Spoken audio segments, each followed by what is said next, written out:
गुरु दे मुख तो उच्चारण कीती हुई बाणी गुरबाणी है। भाई साहब भाई कान सिंह नाभा जी महान कोश के अंदर गुरबाणी बारे लिखते हैं।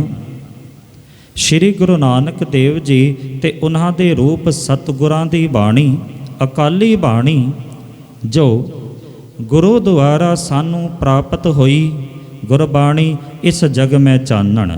गुरु प्यारिओ ऐदां दे ही बचन भाई साहब भाई वीर सिंह जी ने श्री गुरु ग्रंथ कोश के अंदर लिखे हैं।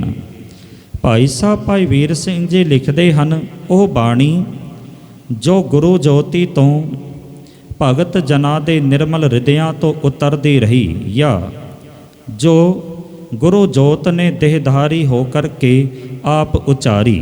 फिर वो अगे लिखते हैं, श्री गुरु ग्रंथ साहिब जी गुरु है जो इस विच चढ़ी ओ गुरबाणी।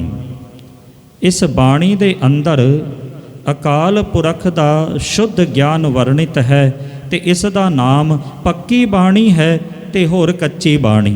साध संगत इस बचन तो गल स्पष्ट हो जाती है कि श्री गुरु ग्रंथ साहिब महाराज जी की बाणी पक्की बाणी है, सच्ची बाणी है।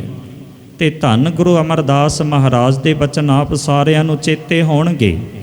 आनंद साहिब के अंदर पातशाह ने आख दिता, आवो सिख सतगुरु के प्यारिओ गावो सच्ची बाणी, बाणी ता गावो गुरु केरी, बाणियां सिर बाणी। हे सतगुरु दे प्यारे सिखो आओ ते आकर के सतगुरु दी सच्ची बाणी गाओ, क्योंकि ये बाणी सारी बाणियां तो सिरमौर है। पातशाह ने सानू सावधान भी कर दिता, किते मेरे सिख भुलेखे विच ना रह जाण कि गुरु तो बगैर होर भी कोई बाणी सच्ची हो सकती है, होर कोई बाणी पक्की हो सकती है। पातशाह ने कह दिता, सतगुरु बिना होर कच्ची है बाणी, बाणी ता कच्ची सतगुरु बाझो होर कच्ची बाणी। कहंदे कच्चे सुनदे कच्चे, कच्ची आख वखाणी। सतगुरु तो बगैर, सतगुरु दे आशे तो बगैर जिहड़ी होर बाणी है ना, ये कच्ची बाणी है। इस बाणी नूं आखण वाले भी कच्चे, सुनन वाले भी कच्चे, पढ़न वाले भी कच्चे ते वख्यान करन वाले भी कच्चे।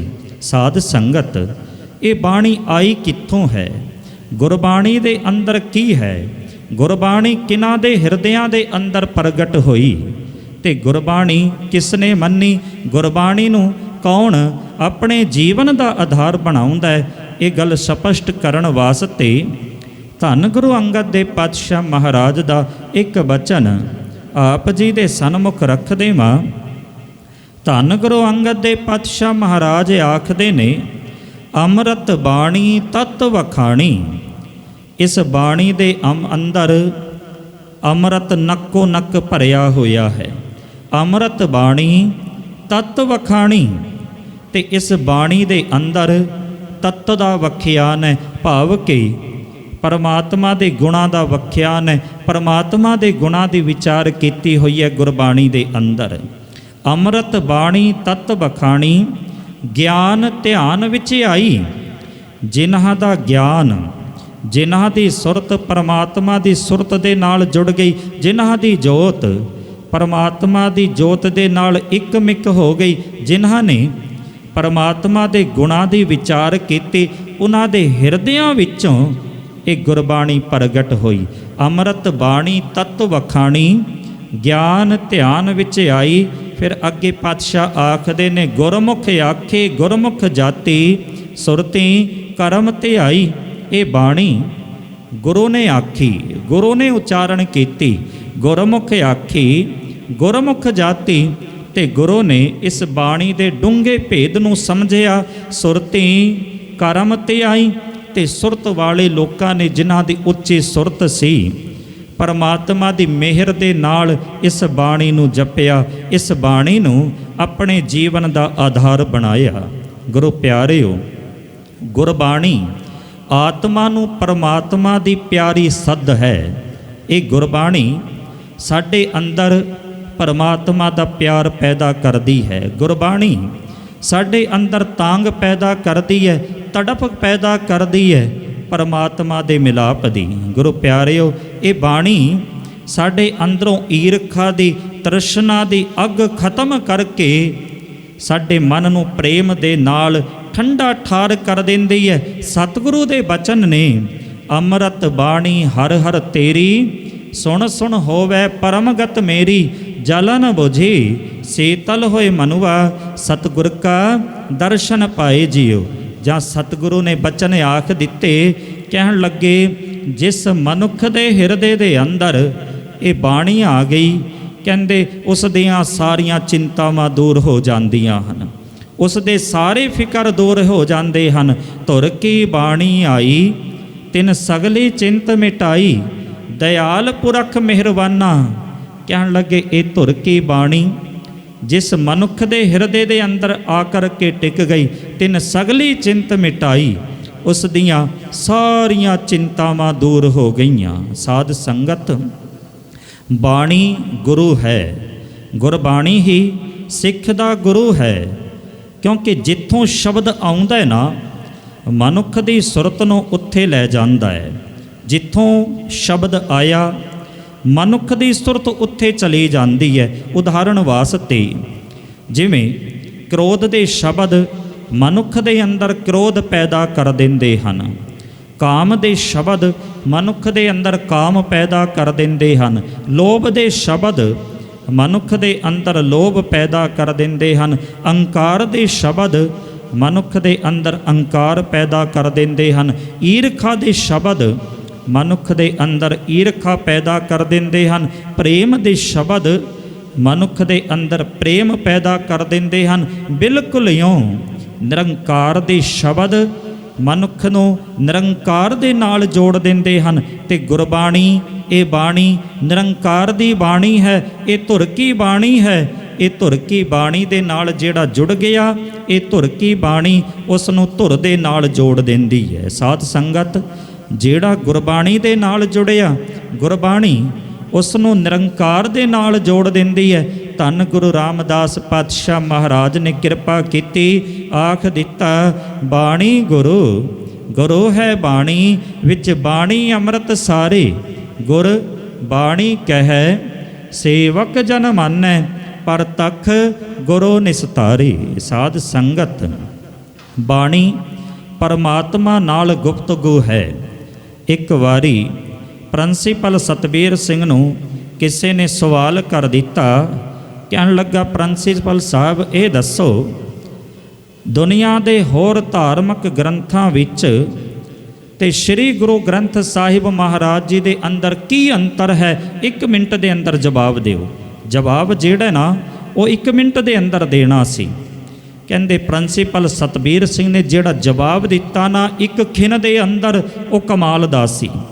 ਪ੍ਰਿੰਸੀਪਲ ਸਾਹਿਬ ਕਹਿਣ ਲੱਗੇ, ਦੁਨੀਆ ਦੇ ਹੋਰ ਧਾਰਮਿਕ ਗ੍ਰੰਥ ਉਹ ਪਰਮਾਤਮਾ ਦੀਆਂ ਗੱਲਾਂ ਕਰਦੇ ਹਨ, ਪਰ ਸ੍ਰੀ ਗੁਰੂ ਗ੍ਰੰਥ ਸਾਹਿਬ ਮਹਾਰਾਜ ਜੀ ਦੀ ਬਾਣੀ ਪਰਮਾਤਮਾ ਨਾਲ ਗੱਲਾਂ ਕਰਦੀ ਹੈ। ਫਿਰ ਦੁਹਰਾ ਦੇਵਾਂ, ਦੁਨੀਆ ਦੇ ਹੋਰ ਧਾਰਮਿਕ ਗ੍ਰੰਥ ਪਰਮਾਤਮਾ ਦੀਆਂ ਗੱਲਾਂ ਕਰਦੇ ਹਨ, ਪਰ ਸ੍ਰੀ ਗੁਰੂ ਗ੍ਰੰਥ ਸਾਹਿਬ ਮਹਾਰਾਜ ਜੀ ਦੀ ਬਾਣੀ ਪਰਮਾਤਮਾ ਨਾਲ ਗੱਲਾਂ ਕਰਦੀ ਹੈ। ਸਾਧ ਸੰਗਤ, ਇਸ ਅੰਤਰ ਨੂੰ ਤੁਸੀਂ ਆਪਣੇ ਆਪ ਸਮਝ ਸਕਦੇ ਹੋ। ਕਿਸੇ ਦੀਆਂ ਗੱਲਾਂ ਕਰਨੀਆਂ ਤੇ ਕਿਸੇ ਨਾਲ ਗੱਲਾਂ ਕਰਨੀਆਂ, ਇਸ ਵਿੱਚ ਕਿਤਨਾ ਵੱਡਾ ਅੰਤਰ ਹੈ। ਇਹ ਗੁਰਬਾਣੀ ਪਰਮਾਤਮਾ ਨਾਲ ਗੁਪਤਗੂ ਹੈ। ਸਾਧ ਸੰਗਤ, ਧੰਨ ਗੁਰੂ ਅਰਜਨ ਦੇਵ ਪਾਤਸ਼ਾਹ ਮਹਾਰਾਜ ਨੇ ਬੜਾ ਪਿਆਰਾ ਸ਼ਬਦ ਆਖਿਆ ਆਸਾ ਰਾਗ ਦੇ ਅੰਦਰ। ਪਾਤਸ਼ਾਹ ਜੀ ਕਹਿੰਦੇ ਨੇ, ਹਮਾਰੀ ਪਿਆਰੀ ਅੰਮ੍ਰਿਤ ਧਾਰੀ, ਗੁਰ ਨਿਮਖ ਨਾ ਮਨ ਤੇ ਟਾਰੀ ਰੇ। ਇਹ ਬਾਣੀ ਮੇਰੇ ਮਨ ਨੂੰ ਪਿਆਰੀ ਲੱਗਣ ਵਾਲੀ ਹੈ, ਅੰਮ੍ਰਿਤ ਧਾਰੀ। ਇਸ ਬਾਣੀ ਦੇ ਅੰਦਰ ਅੰਮ੍ਰਿਤ ਦੀ ਧਾਰਾ ਚੱਲਦੀ ਪਈ ਹੈ। ਤੇ ਜਿਹੜਾ ਬਾਣੀ ਦੇ ਨਾਲ ਜੁੜਦਾ ਹੈ, ਕਹਿਣ ਲੱਗੇ ਉਸ ਦੇ ਅੰਦਰ ਵੀ ਇਹ ਅੰਮ੍ਰਿਤ ਦੀ ਧਾਰਾ ਵਗ ਤੁਰਦੀ ਹੈ। ਹਮਾਰੀ ਪਿਆਰੀ ਅੰਮ੍ਰਿਤ ਧਾਰੀ, ਗੁਰ ਨਿਮਖ ਨਾ ਮਨ ਤੇ ਟਾਰੀ ਰੇ। ਮੇਰੇ ਉੱਤੇ ਗੁਰੂ ਨੇ ਕਿਰਪਾ ਕੀਤੀ, 1 ਨਿਮਖ ਮਾਤਰ ਵੀ ਮੇਰੇ ਮਨ ਤੋਂ ਗੁਰਬਾਣੀ ਭੁੱਲਣ ਨਹੀਂ ਦਿੱਤੀ। ਫਿਰ ਅੱਗੇ ਆਖਦੇ ਨੇ, ਗੁਰਬਾਣੀ ਕਰਦੀ ਕੀ ਹੈ? ਕਹਿਣ ਲੱਗੇ, ਦਰਸ਼ਨ ਪਰਸਨ ਸਰਸਨ ਹਰਸਨ, ਰੰਗ ਰੰਗੀ ਕਰਤਾਰੀ ਰੇ। ਇਹ ਗੁਰਬਾਣੀ ਮਨੁੱਖ ਨੂੰ ਪਰਮਾਤਮਾ ਦੇ ਦਰਸ਼ਨ ਦੀਦਾਰ ਕਰਾ ਦਿੰਦੀ ਹੈ। ਪਰਸਨ ਪਰਮਾਤਮਾ ਦੇ ਚਰਨਾਂ ਦੀ ਛੋਹ ਪ੍ਰਾਪਤ ਕਰਾ ਦਿੰਦੀ ਹੈ। ਸਰਸਨ ਮਨੁੱਖ ਦੇ ਹਿਰਦੇ ਵਿੱਚ ਆਤਮਕ ਖਿੜਾਓ ਪੈਦਾ ਕਰ ਦਿੰਦੀ ਹੈ। ਹਰ ਸਨ ਦਾ ਅਰਥ ਹੈ ਖੁਸ਼ੀ, ਹਰਖ, ਆਨੰਦ। ਮਨੁੱਖ ਦੇ ਹਿਰਦੇ ਵਿੱਚ ਖੁਸ਼ੀਆਂ ਪੈਦਾ ਕਰ ਦਿੰਦੀ ਹੈ, ਆਨੰਦ ਪੈਦਾ ਕਰ ਦਿੰਦੀ ਹੈ। ਦਰਸ਼ਨ ਪਰਸਨ ਸਰਸਨ ਹਰਸਨ ਰੰਗ ਰੰਗੀ ਕਰ ਤਾਰੀ ਰੇ। ਕਿਉਂਕਿ ਇਹ ਬਾਣੀ ਪਰਮਾਤਮਾ ਦੇ ਰੰਗ ਵਿੱਚ ਰੰਗੀ ਹੋਈ ਹੈ, ਤੇ ਜਿਹੜਾ ਗੁਰਬਾਣੀ ਦੇ ਨਾਲ ਜੁੜ ਗਿਆ ਇਹ ਬਾਣੀ ਉਸ ਨੂੰ ਵੀ ਪਰਮਾਤਮਾ ਦੇ ਰੰਗ ਵਿੱਚ ਰੰਗ ਦਿੰਦੀ ਹੈ। ਅਗਲੇ ਪਦੇ ਵਿੱਚ ਧੰਨ ਗੁਰੂ ਅਰਜਨ ਦੇਵ ਪਾਤਸ਼ਾਹ ਮਹਾਰਾਜ ਆਖਦੇ ਨੇ, ਖਿਨ ਰਮ ਗੁਰਗਮ ਹਰਦਮ ਨਹਿਜਮ ਹਰ ਕੰਠ ਨਾਨਕ ਔਰ ਹਾਰੀ ਰੇ। ਖਿਨ ਰਮ, ਜਿਸ ਮਨੁੱਖ ਨੇ ਇੱਕ ਖਿਨ ਮਾਤਰ ਗੁਰਬਾਣੀ ਨੂੰ ਆਪਣੇ ਹਿਰਦੇ ਦੇ ਅੰਦਰ ਟਿਕਾਇਆ, ਗੁਰਗਮ ਇਹ ਬਾਣੀ ਉਸ ਦੀ ਪਹੁੰਚ ਗੁਰੂ ਤੱਕ ਕਰਾ ਦਿੰਦੀ ਹੈ ਹਰਦਮ। ਪਰ ਜਿਹੜਾ ਹਰ ਵੇਲੇ ਗੁਰਬਾਣੀ ਨੂੰ ਜਪਦਾ ਹੈ, ਹਰ ਵੇਲੇ ਗੁਰਬਾਣੀ ਦੇ ਰਾਹੀਂ ਆਪਣਾ ਜੀਵਨ ਬਤੀਤ ਕਰਦਾ ਹੈ, ਨਹਿ ਜਮ, ਉਸ ਨੂੰ ਜਮਾ ਦਾ ਡਰ ਨਹੀਂ ਰਹਿੰਦਾ, ਉਸ ਨੂੰ ਮੌਤ ਦਾ ਡਰ ਨਹੀਂ ਰਹਿੰਦਾ। ਖਿਨ ਰਮ ਗੁਰਗਮ ਹਰਦਮ ਨਹਿ ਜਮ ਹਰ ਕੰਠ ਨਾਨਕ ਔਰ ਹਾਰੀ ਰੇ। ਹੇ ਨਾਨਕ, ਤੂੰ ਵੀ ਇਸ ਬਾਣੀ ਨੂੰ ਆਪਣੇ ਗਲੇ ਦਾ ਹਾਰ ਬਣਾ, ਆਪਣੇ ਹਿਰਦੇ ਦੇ ਅੰਦਰ ਟਿਕਾ। ਕਿਉਂਕਿ ਜਿਹੜਾ ਬਾਣੀ ਦੇ ਨਾਲ ਜੁੜ ਗਿਆ ਇਹ ਬਾਣੀ ਉਸ ਨੂੰ ਪਰਮਾਤਮਾ ਦੇ ਨਾਲ ਜੋੜ ਦਿੰਦੀ ਹੈ। ਸਾਧ ਸੰਗਤ, ਬਾਣੀ ਖੁਦ ਨਿਰੰਕਾਰ ਹੈ। ਗੁਰੂ ਪਿਆਰਿਓ, ਕਿਸੇ ਮਨੁੱਖ ਦੀ ਸ਼ਖਸੀਅਤ ਦਾ ਉਸ ਦੇ ਆਕਾਰ ਤੋਂ ਪਤਾ ਨਹੀਂ ਚੱਲਦਾ, ਬਲਕਿ ਉਸ ਦੇ ਵਿਚਾਰਾਂ ਤੋਂ ਪਤਾ ਚੱਲਦਾ ਹੈ। ਤੇ ਪਰਮਾਤਮਾ ਦਾ ਕੋਈ ਆਕਾਰ ਨਹੀਂ, ਨਾ ਪਰਮਾਤਮਾ ਦਾ ਕੋਈ ਰੂਪ ਹੈ, ਨਾ ਰੰਗ ਹੈ, ਨਾ ਕੋਈ ਰੇਖ ਹੈ, ਨਾ ਕੋਈ ਜ਼ਾਤ ਹੈ, ਨਾ ਕੋਈ ਪਾਤ ਹੈ। ਤੇ ਅਸੀਂ ਪਰਮਾਤਮਾ ਨੂੰ ਆਕਾਰ ਦੇ ਰਾਹੀਂ ਨਹੀਂ ਜਾਣ ਸਕਦੇ। ਪਰਮਾਤਮਾ ਨੂੰ ਜਾਣਨਾ ਹੋਵੇ ਤੇ ਵਿਚਾਰਾਂ ਦੇ ਨਾਲ ਜਾਣਿਆ ਜਾ ਸਕਦਾ ਹੈ। ਤੇ ਗੁਰਬਾਣੀ ਦੇ ਅੰਦਰ ਪਰਮਾਤਮਾ ਦੇ ਗੁਣਾਂ ਦੇ ਵਿਚਾਰ ਹੈ। ਭਗਤ ਕਬੀਰ ਸਾਹਿਬ ਨੇ ਆਖ ਦਿੱਤਾ, ਹੇ ਦੁਨੀਆ ਦੇ ਲੋਕੋ, ਮਤਾਂ ਭੁਲੇਖੇ ਵਿੱਚ ਰਹਿ ਜਾਣਾ। ਇਹ ਗੁਰਬਾਣੀ ਕੋਈ ਆਮ ਗੀਤ ਹੈ? ਕਹਿੰਦੇ ਨਹੀਂ, ਇਸ ਗੁਰਬਾਣੀ ਦੇ ਅੰਦਰ ਤਾਂ ਬ੍ਰਹਮ ਦੀ ਵਿਚਾਰ ਹੈ, ਗੁਰਬਾਣੀ ਦੇ ਅੰਦਰ ਨਿਰੰਕਾਰ ਦੀ ਵਿਚਾਰ ਹੈ। ਲੋਕ ਜਾਣੇ ਇਹ ਗੀਤ ਹੈ, ਪਰ ਕਹਿਣ ਲੱਗੇ ਇਹ ਤੋਂ ਬ੍ਰਹਮ ਵਿਚਾਰ।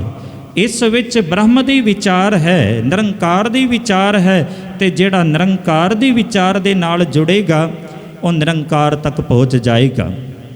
ਧੰਨ ਗੁਰੂ ਅਮਰਦਾਸ ਮਹਾਰਾਜ ਨੇ ਕਿਰਪਾ ਕੀਤੀ, ਕਹਿਣ ਲੱਗੇ ਬਾਣੀ ਹੀ ਨਿਰੰਕਾਰ ਹੈ। ਵਾਹੋ ਵਾਹੋ ਬਾਣੀ ਨਿਰੰਕਾਰ ਹੈ, ਤਿਸ ਜੇਵੜ ਅਵਰ ਨਾ ਕੋਈ। ਇਹ ਬਾਣੀ ਦੇ ਅੰਦਰ ਪਰਮਾਤਮਾ ਦੇ ਨਿਰੰਕਾਰ ਦੀ ਵਿਚਾਰ ਕੀਤੀ ਗਈ ਹੈ। ਤੇ ਜਿਹੜਾ ਗੁਰਬਾਣੀ ਦੇ ਨਾਲ ਜੁੜਦਾ ਹੈ, ਗੁਰਬਾਣੀ ਨੂੰ ਆਪਣੇ ਜੀਵਨ ਦਾ ਆਧਾਰ ਬਣਾਉਂਦਾ ਹੈ, ਉਹ ਪਰਮਾਤਮਾ ਤੱਕ ਪਹੁੰਚ ਜਾਂਦਾ ਹੈ, ਉਹ ਨਿਰੰਕਾਰ ਤੱਕ ਪਹੁੰਚ ਜਾਂਦਾ ਹੈ। ਸਾਨੂੰ ਵੀ ਗੁਰਬਾਣੀ ਦੇ ਨਾਲ ਜੁੜਨਾ ਚਾਹੀਦਾ ਹੈ।